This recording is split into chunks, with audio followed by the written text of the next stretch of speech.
بسم اللہ الرحمن الرحیم۔ السلام علیکم ورحمۃ اللہ وبرکاتہ۔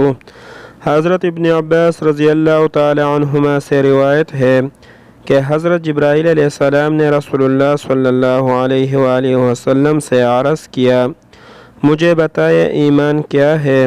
نبی کریم صلی اللہ علیہ وآلہ وسلم نے ارشاد فرمایا، ایمان کی تفصیل یہ ہے کہ تم اللہ تعالیٰ، آخرت کے دن، فرشتوں، اللہ تعالیٰ کی کتابوں اور نبیوں پر ایمان لاؤ، مرنے کے بعد دوبارہ زندہ ہونے پر ایمان لاؤ، جنت، دوزخ، حساب اور اعمال کے ترازو پر ایمان لاؤ، اچھی اور بری تقدیر پر ایمان لاؤ۔